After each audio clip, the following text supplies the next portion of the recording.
Hello दोस्तों, tricks for all students में आप सभी का एक बार फिर से स्वागत है। दोस्तों, आज की इस वीडियो में हम कम्युनिकेशन इन मैनेजमेंट की यूनिट 2 के सेकंड लेक्चर को देखेंगे।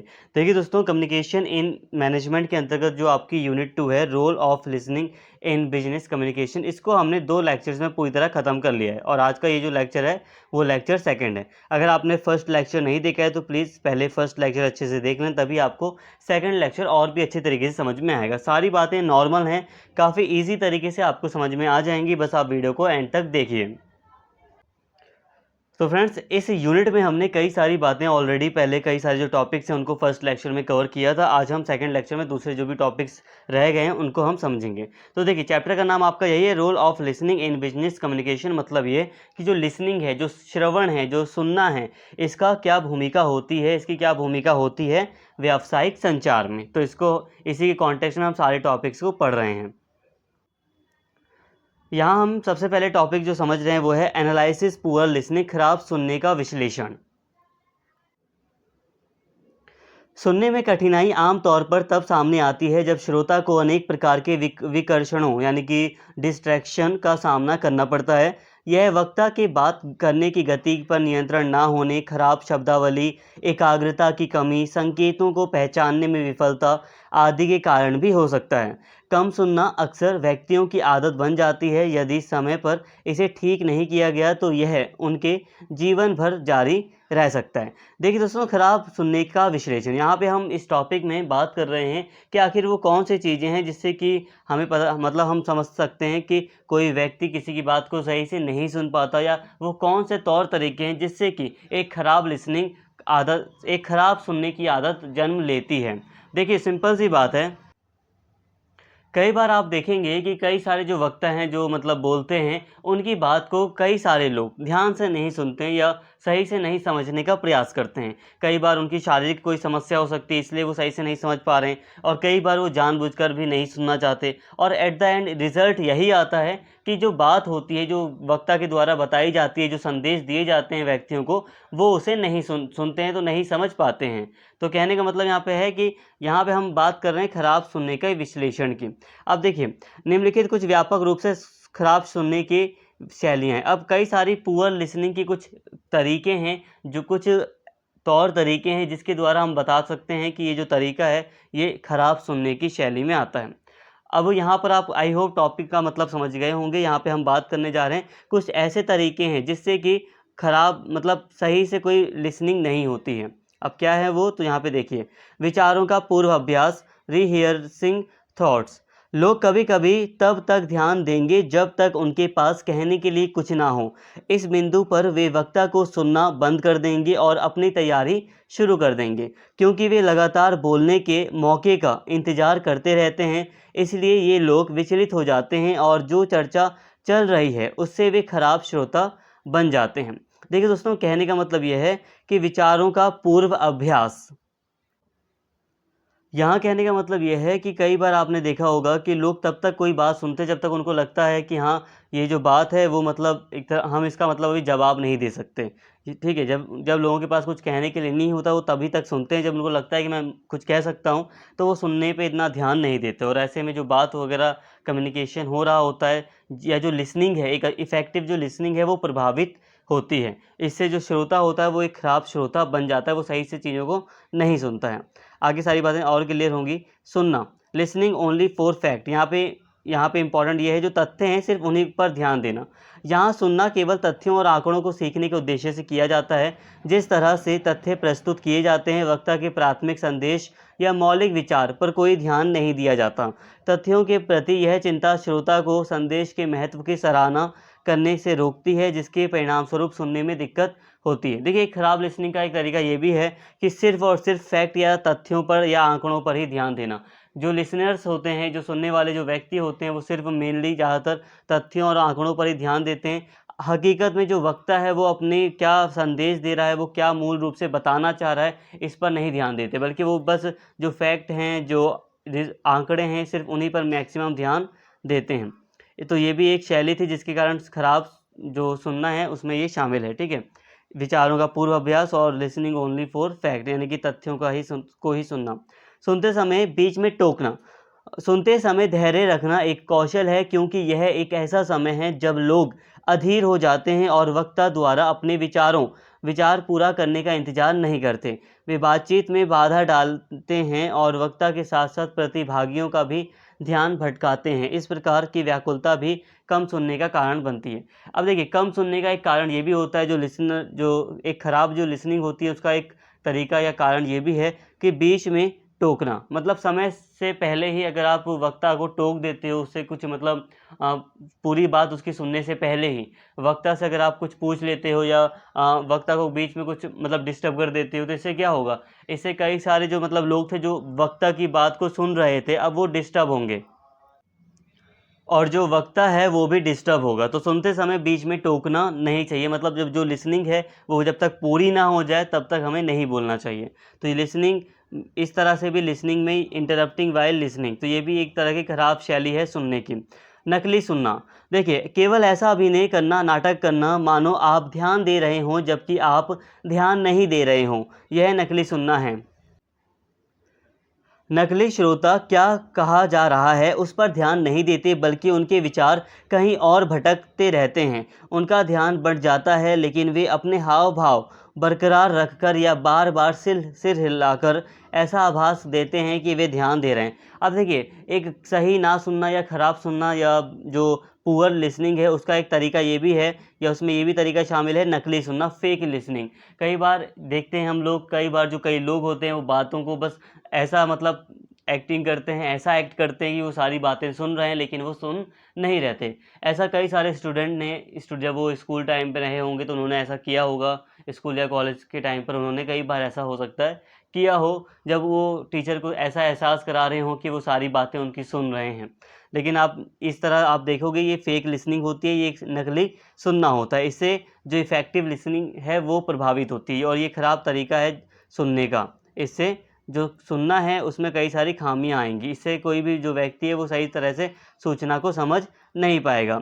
इसके साथ ही निर्णयात्मक श्रवण, ये भी एक आप कम एक तरीका कह लो खराब सुनने का, एक पुअर लिसनिंग का ये भी एक तरीका है, जजमेंटल लिसनिंग।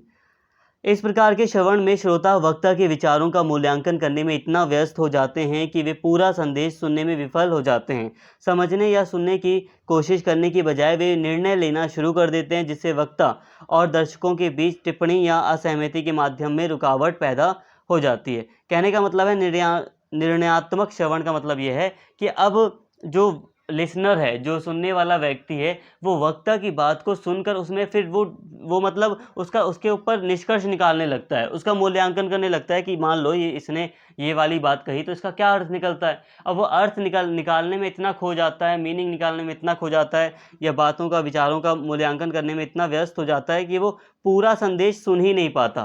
पहली वाली बात जो बात उसने वक्ता ने बोली उसी का अर्थ निकालने लगता है और फिर इस वक्ता आगे बोल देता है तो आगे वाली बात नहीं सुन पाता।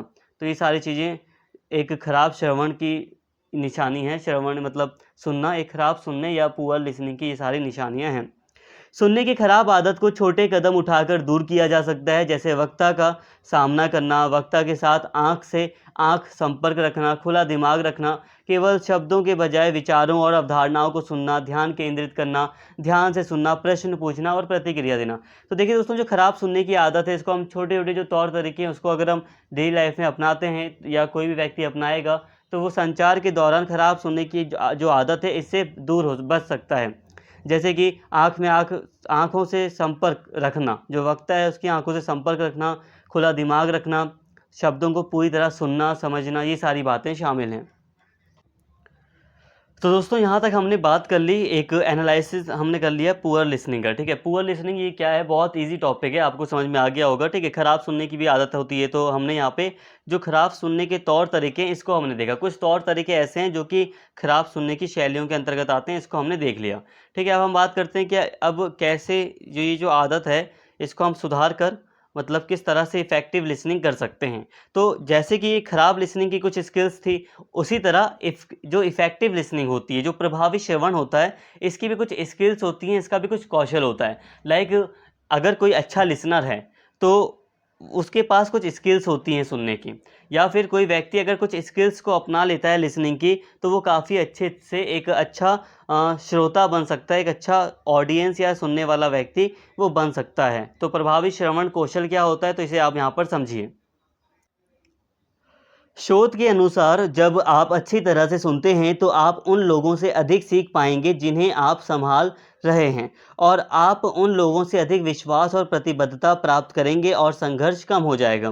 प्रभावी श्रवण को कभी कभी सक्रिय श्रवण भी कहा जाता है, और जिसका उद्देश्य दूसरा व्यक्ति क्या कह रहा है उस पर उचित ध्यान देना है। देखिए दोस्तों, प्रभावी श्रवण का मतलब एक तरह से यही है कि जो दूसरा व्यक्ति, जो सामने वाला व्यक्ति कह रहा है, उस पर पूरी तरह ध्यान देना है।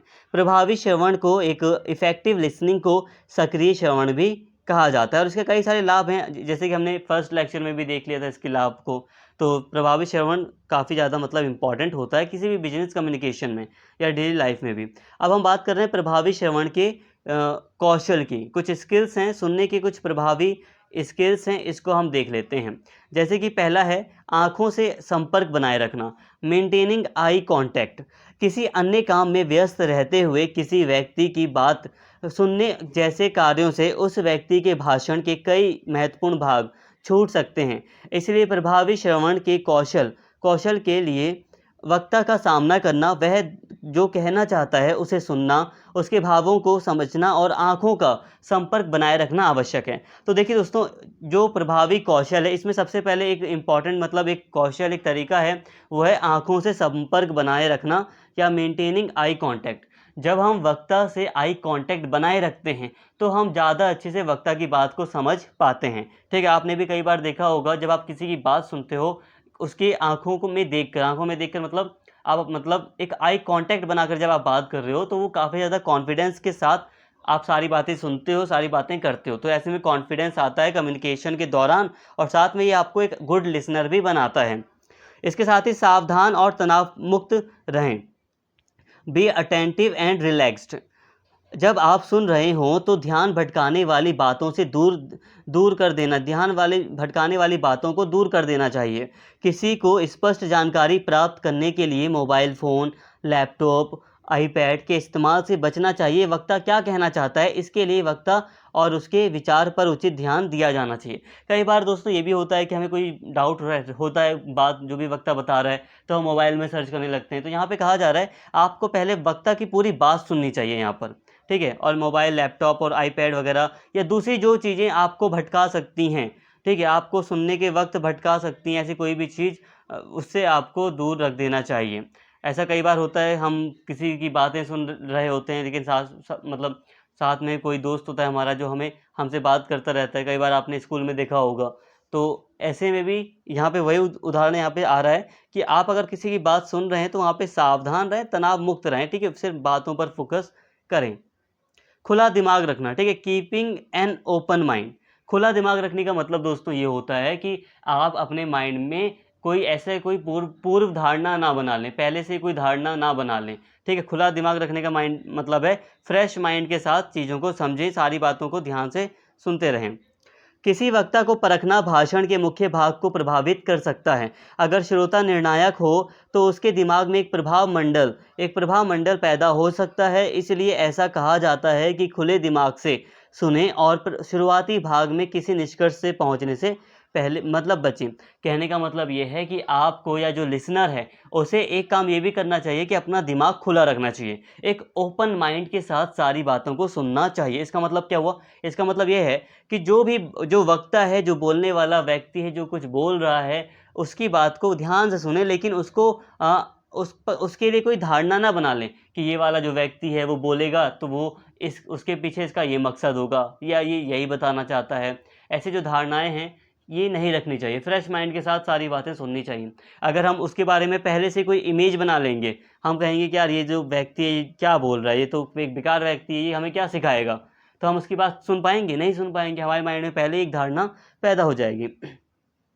इसके साथ ही बीच में ना बोलें, डू नॉट इंटरप्ट। बहुत इंपॉर्टेंट है, आपको वक्ता के बीच में नहीं रोकना। वक्ता को बीच में नहीं रोकना चाहिए क्योंकि इससे अधिक ध्यान भटकता है और वक्ता को यह विश्वास हो सकता है कि उसका भाषण आकर्षक और सटीक नहीं है। अगर हम बीच में बोलेंगे, बीच में आपस में बात करेंगे या वक्ता से कुछ बोल देंगे या ऐसी नॉर्मली आप बात वगैरह करेंगे तो इससे दिक्कत होगी, इंटरप्ट होगा। मतलब जो भी चीज़ें चल रही हैं, जो वक्ता कुछ बोल रहा है तो वो अपनी बात पूरी नहीं बोल पाएगा, उसको लगेगा, लग रहा है मैं सही से समझा नहीं पा रहा हूँ बातों को, तो लोग मेरी बात सुन भी नहीं रहे हैं। तो बीच में हमें नहीं बोलना चाहिए। एक अच्छा लिसनर वही होगा जो बीच में नहीं बोलेगा और इसी से एक गुड लिसनिंग आएगी। दिए गए स्लॉट में प्रश्न पूछें। कहने का मतलब यही है कि जो आपको टाइम दिया गया है, जब आपसे कुछ कहा जाए कि हाँ अब आप प्रश्न पूछ सकते हैं, तभी आप प्रश्न पूछें। बीच में बार बार ऐसे कोई प्रश्न पूछकर आप डिस्टर्ब ना करें। आपका मतलब यहाँ पे मेरा कहने का ये है, जो भी व्यक्ति है जो अच्छी लिसनिंग चाह रहा है, अच्छा श्रोता बनना चाह रहा है, उसे यही सारी चीज़ें अपनानी चाहिए। और यहाँ पे जो हम टॉपिक पढ़ रहे हैं वो किसके अंतर्गत पढ़ रहे हैं? टॉपिक का नाम भी बस यही है, एक प्रभावी कौशल। ठीक है, लिसनिंग का, सुनने का प्रभावी कौशल। तो सुनने का प्रभावी कौशल है ये कुछ स्किल्स हैं जो एक अच्छे लिसनर में होनी चाहिए। प्रतिक्रिया दें, गिव फीडबैक। मतलब ये है कि अगर आपने सारी बातें सुन ली, अब उसके बाद आपका क्या फीडबैक है, आपको कैसा लगा, सारी चीज़ें आपको वो भी देना चाहिए। ठीक है, आप सिर हिला सकते हैं या, लेकिन हाँ यहाँ पे थोड़ा प्रतिक्रिया या फीडबैक देना मतलब बात ख़त्म होने के बाद तो आप फीडबैक देते हो वो तो है ही, लेकिन साथ में जैसे कि हम बात, वक्ता हमें कुछ बता रहा है और हम सर हिलाकर उसको इशारा कर रहे हैं कि हाँ आपकी बात हमें समझ में आ रही है, और कभी वो हम कोई जोक कर रहा है, कोई मजाक कर रहा है हमसे, तो हम थोड़ा सा स्माइल भी कर रहे हैं। मीन्स ये हुआ कि हमें बात समझ में आ रही है, हमें अच्छा लग रहा है, हम इंटरेस्ट ले रहे हैं। तो कुछ इस तरह हम फीडबैक भी दे सकते हैं। किसको? वक्ता को। वक्ता इसको, इससे काफ़ी आसानी होती है दोस्तों। तो इस तरह हमने कई सारी बातें यहाँ पे कर ली। एक प्रभावी श्रवण की क्या स्किल्स होनी चाहिए, क्या कौशल होना चाहिए, इसको हमने देख लिया। अब हम बात करते हैं प्रभावी श्रवण का एक मॉडल है जिसको HUREIR, ठीक है, ह्यूरियर मॉडल भी कहते हैं। तो इसको अब हम देख लेते हैं आखिर ये है क्या। देखो, कुल मिलाकर मैं कहूँ तो सारे जो चीज़ें हैं वो थोड़ी सी मिली जुली होती हैं। यहाँ पे अभी हम बात करें तो आपको लगेगा लगभग जितने भी टॉपिक हैं वो एक दूसरे से डिपेंडेंट है, और यहाँ पे आपकी या हमारी या यहाँ पे सिलेबस की कोई गलती नहीं है, ये चैप्टर्स ऐसे ही होते हैं। यहाँ पे अगर हमने मेन कॉन्सेप्ट क्लियर हो गया हमारे माइंड में तो हम काफ़ी अच्छे से सारी बातें समझ सकते हैं। तो यहाँ पे सारी चीज़ें भले आपको समझ में आ गई हैं, लेकिन आगे भी आप समझते रहिए। अब यहाँ पे एक मॉडल है प्रभावी श्रवण का, लिसनिंग का, इफेक्टिव लिसनिंग का एक मॉडल है। ठीक है, वो क्या है? HUIRER, ठीक है, HURIER, ये जो मॉडल है इसमें देखिए, H का मतलब होता है हियरिंग, मतलब सुनना, और U का मतलब होता है अंडरस्टैंडिंग, मतलब समझना, और R का मतलब है रिमेंबरिंग यानी कि याद रखना, और इंटरप्रिएटिंग का मतलब होता है व्याख्या करना, एक्सप्लेन करना। इवेल्युएटिंग का मतलब होता है मूल्यांकन करना। मूल्यांकन का मतलब पता है? किसी चीज़ की जांच करना, समझना किसी चीज़ को एंड में। प्रत्युत्तर यानी कि रिस्पॉन्ड करना, आपने सब कुछ कर लिया तो आप रिस्पॉन्ड करेंगे, लास्ट में जवाब देंगे। तो ये एक मॉडल है एक अच्छी लिसनिंग का, ये एक मॉडल है एक अच्छी लिसनिंग का, एक इफेक्टिव लिसनिंग का ये मॉडल है, आपको याद होना चाहिए। अब इसे थोड़ा एक्सप्लेन कर देते हैं आखिर क्या चीज़ें कैसे हैं। तो सुनने का मतलब दोस्तों यही है कि इसमें वक्ता दर्शकों के साथ जो साझा कर रहा है उसे सुनना और उस पर ध्यान देना शामिल है। ध्यान से सुनो बात, ठीक है। और समझ, अंडरस्टैंडिंग, क्या अंडरस्टैंडिंग का मतलब ये है समझने में सुनने के अलावा और भी अर्थ शामिल हैं इसमें। समझने का मतलब यहाँ पे यही है कि जो भी बातें हम सुन रहे हैं उसे हम सुने, साथ में उसको, उसके अर्थ को भी समझें। ठीक है, जो भी अर्थ है उसका, उसको निकालने का प्रयत्न करें, क्या बातें हम समझ पा रहे हैं, तो इस पे ध्यान देना चाहिए। याद रखना, अब जो भी बातें बोली गई हैं, सुनी हैं आपने, आप उसको याद रखने की भी कोशिश करें ताकि भविष्य में आपको अगर कोई आवश्यकता पड़े उस बात की, उस बात या जो इन्फॉर्मेशन की, तो आप उसको रिमाइंड कर पाएँ। ठीक है, आप इसके लिए नोट्स भी बना सकते हैं या नोट्स ले सकते हैं। ठीक है, ये सारी चीज़ें भी आप कर सकते हैं याद रखने के लिए। व्याख्या करना, किसी भाषण की व्याख्या करते समय संपूर्ण वार्तालाप संदर्भ पर विचार करें, कथा को वक्ता के दृष्टिकोण से देखें और फिर व्याख्या करें। संदेश को ठीक से समझने के लिए श्रोता को सचेत रहना चाहिए और उसकी पूर्व धारणाओं, पूर्वाग्रह, उससे बचना चाहिए। व्याख्या करने का मतलब ये है कि जैसे कि अगर हम कई बार हम किसी का लेक्चर सुन लेते हैं तो हम फिर अपने अकॉर्डिंग व्याख्या करते हैं ना, तो उसी तरह यहाँ पर भी व्याख्या करने का मतलब यही है कि आपने वक्ता की बातों को सुन लिया, अगर आपको व्याख्या ही करनी है अपने शब्दों में, आपको कुछ बताना ही है उसके बारे में, जो भी आपने सुना पूरा समरी देनी है, तो आप अच्छे से सुनकर ही सारी व्याख्याएँ करें। तो ऐसा ना हो कि आपने पहले ही मन में कोई धारणा बना ली, मन में पहले ही आपने सोच लिया कि ये चीज़ ऐसी ऐसी होगी ही, तो ऐसा मन में कुछ हमें नहीं सोचना, पहले से ही कुछ धारणा या पूर्वाग्रह मन में नहीं रखना, और फिर अच्छे से जो भी बात उसने कही वक्ता ने, उसको सुनकर ही हम व्याख्या करना चाहिए हमें। मूल्यांकन मूल्यांकन के कार्य में एकत्रित सभी डेटा का विश्लेषण करना शामिल है। सुनने की प्रक्रिया और इसका उपयोग करने का तरीका चुनना।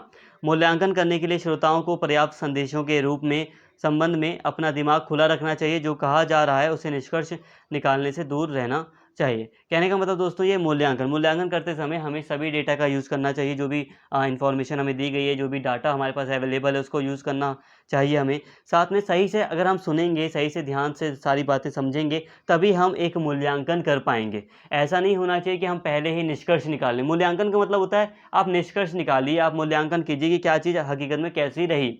तो हमें निष्कर्ष पहले नहीं निकालना, सारी बातें समझने के बाद ही करना है। प्रत्युत्तर यानी कि रिस्पॉन्डिंग।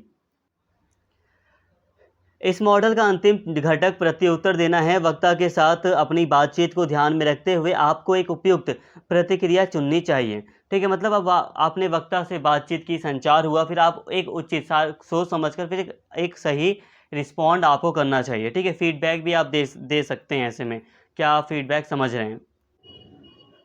तो दोस्तों इस तरह हमने ये जो मॉडल था प्रभावी श्रवण का, मॉडल ऑफ इफेक्टिव लिसनिंग, इसको हमने काफ़ी अच्छे से समझ लिया। आई होप सारी बातें आपको समझ में आ गई होंगी। अब हम आगे बढ़ते हैं और लास्ट जो टॉपिक है हमारा, मोस्ट इंपॉर्टेंट आप इसे कह लो।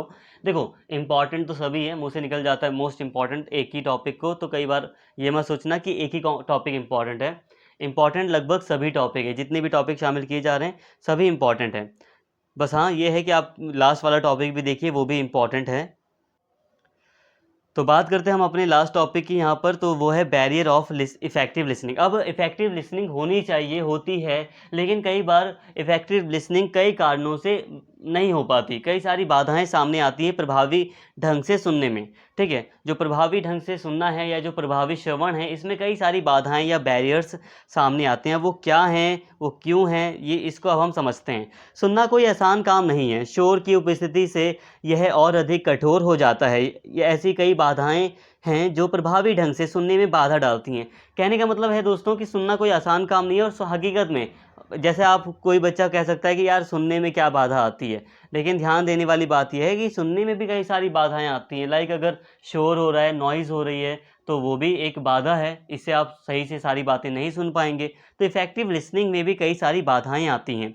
जैसे कि पहली जो बाधा है वो है शारीरिक बाधाएं।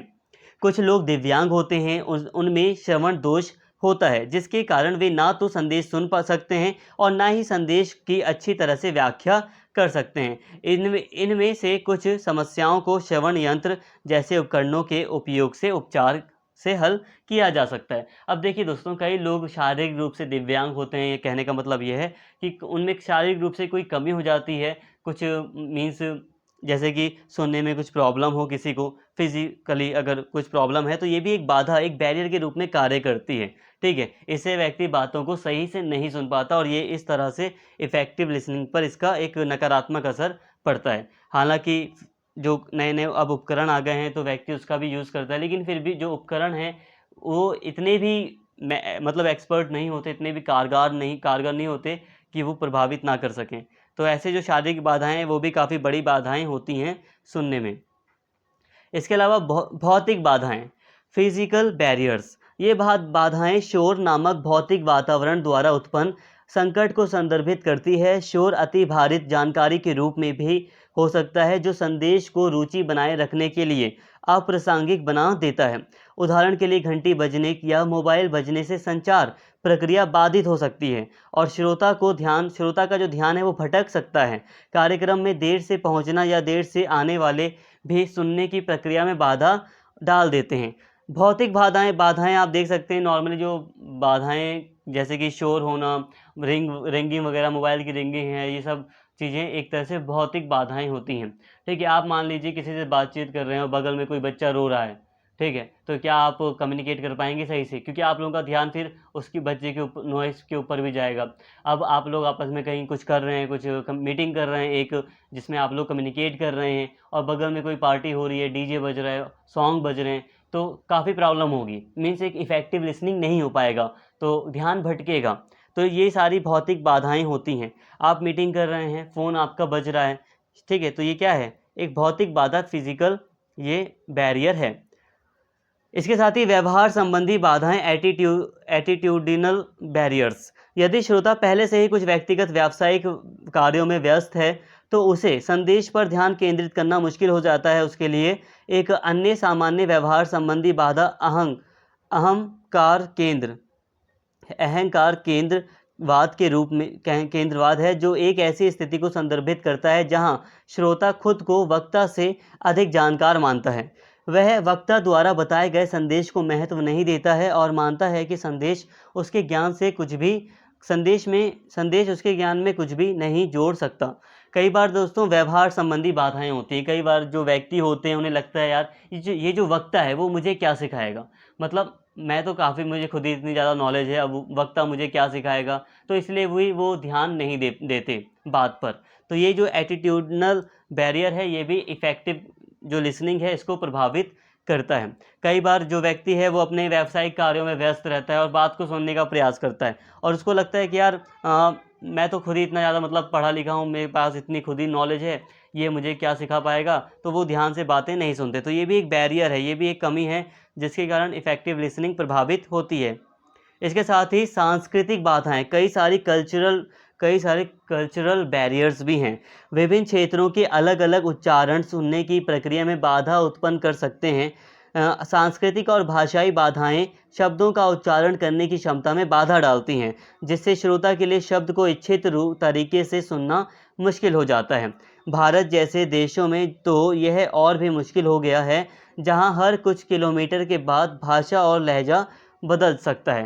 कहने का मतलब ये दोस्तों ये है, सांस्कृतिक बाधाओं का मतलब ये है, अगर हम बात करें तो अलग अलग समुदाय हैं, उनकी अलग अलग संस्कृति है और वो अलग अलग भाषाई तौर तरीके फॉलो करते हैं। कहने का मतलब है जैसे कि अगर आप मान लीजिए अगर आप हिंदी के स्टूडेंट हैं, अब आप अगर कर्नाटक चले जाएं, हैदराबाद चले जाएं, तो यहाँ पे मेनली इंग्लिश और जो यहाँ की स्थानीय भाषा है तेलुगु, कन्नड़, ये इनमें बात की जाती है मुख्य रूप से। तो आप जब यहाँ पे संचार करने का प्रयास करेंगे, कम्युनिकेट करने का प्रयास करेंगे, तो आपको बहुत ही ज़्यादा दिक्कत का सामना करना पड़ेगा। मतलब ये सांस्कृतिक बैरियर भी एक बैरियर है, एक बाधा है जो कि कम्युनिकेशन में या जो इफ़ेक्टिव लिसनिंग है इसमें बाधा उत्पन्न करती है। लिंग बाधाएं, जेंडर बैरियर। सब जेंडर बैरियर क्या है, तो यहाँ पे जेंडर बैरियर भी एक बैरियर है। तो ये देखिए जेंडर का मतलब होता है स्त्री पुरुष। लिंग और सुनने के साथ इसके संबंध पर शोध हुए हैं। शोध से पता चलता है कि पुरुष और महिलाएं अलग अलग कारणों से सुनने के अलग अलग पैटर्न का पालन करते हैं। महिलाएं संदेश के पीछे की भावनाओं को पढ़ती हैं, जबकि पुरुष संदेश के तथ्यों की ओर झुकते हैं। देखिए दोस्तों, कहा यहाँ पर एक जेंडर के आधार पर भी कहा गया है कि जेंडर भी एक बाधा होती है। जैसे कि जो महिलाएं हैं वो अलग तरीके से सुनकर समझने का प्रयास करती हैं थोड़ा, और जो पुरुष हैं वो थोड़ा तथ्यों फैक्ट पर थोड़ा ज़्यादा ध्यान देते हैं, ठीक है। और जो महिलाएं हैं वो संदेश के पीछे की भावनाओं को पढ़ती हैं। तो कई सारे रिसर्च ये सारी चीज़ें बताते हैं। तो उसी आधार पर यहाँ पर ये लिखा हुआ है कि लिंग के आधार पर भी कुछ बाधाएँ उत्पन्न होती हैं इफ़ेक्टिव लिसनिंग में। इसके साथ ही प्रशिक्षण का अभाव, लैक ऑफ ट्रेनिंग, मतलब लोग सुनने को एक जन्मजात कौशल मानते हैं, लेकिन यह एक ऐसी चीज़ है जिसे समय के साथ निखारना पड़ता है। इसे प्रशिक्षण और अभ्यास की सहायता से विकसित किया जाता है। यदि श्रोता को उचित प्रशिक्षण नहीं दिया गया है तो प्रशिक्षण की कमी व्यवहार में आसानी से देखी जा सकती है। जो व्यक्ति प्रशिक्षित नहीं है उसकी जटिल और उबाऊ सामग्री में रुचि कम होती है और वह केवल अपनी प्रमुख रुचि के विषयों का ही चयन करता है। कहने का मतलब यह है कि सुनना भी एक कला है और ये जो कौशल है ये जन्मजात ही नहीं होता, इसे निखारना पड़ता है समय के साथ। सुनना एक ये जो कला है इसके लिए भी एक ट्रेनिंग की आवश्यकता होती है, इसके लिए भी समझ की आवश्यकता होती है। अगर जिस व्यक्ति के पास सुनने की समझ नहीं होगी, कौशल नहीं होगा सुनने का, तो वो वक्ता की सारी बातों को नहीं सुनेगा, नहीं समझेगा, और जब उसे वक्ता की बातें उबाऊ लगेंगी तो वो जो भी मीटिंग है, जहाँ पर भी कम्युनिकेशन हो रहा है, वो वहाँ से चला जाएगा या बात को वहीं पर ख़त्म करने का प्रयास करेगा। और ये भी एक प्रशिक्षण का अभाव होना भी एक तरह का बैरियर है, एक तरह का बाधा है जो कि इफ़ेक्टिव लिसनिंग में कार्यरत है। तो इस तरह दोस्तों हमने आज के इस वीडियो में बैरियर्स ऑफ इफ़ेक्टिव लिसनिंग को काफ़ी अच्छे से समझ लिया। बैरियर्स ऑफ इफ़ेक्टिव लिसनिंग क्या होती हैं, इसके साथ ही हमने कुल मिलाकर कहा जाए जो लिसनिंग का ये जो आपका यूनिट है इसको पूरी तरह हमने कवर कर लिया लेक्चर 1 और लेक्चर 2 मिलाकर। और जितने भी टॉपिक्स थे सारे टॉपिक्स काफ़ी ईजी थे। आई होप सारी बातें आपको क्लियर हो गई होंगी। कोई भी डाउट है तो यही कहूँगा एक बार वीडियो को और देख लेना ताकि सारी चीज़ें आपको समझ में आ सकें। उम्मीद करता हूँ वीडियो आपको पसंद आई होगी। अगर वीडियो आपको पसंद आई हो तो प्लीज़ चैनल को अगर आपने सब्सक्राइब नहीं किया है तो सब्सक्राइब कर लें, वीडियो को लाइक करें, शेयर करें और कमेंट करके अपना फीडबैक ज़रूर दें। Thank you.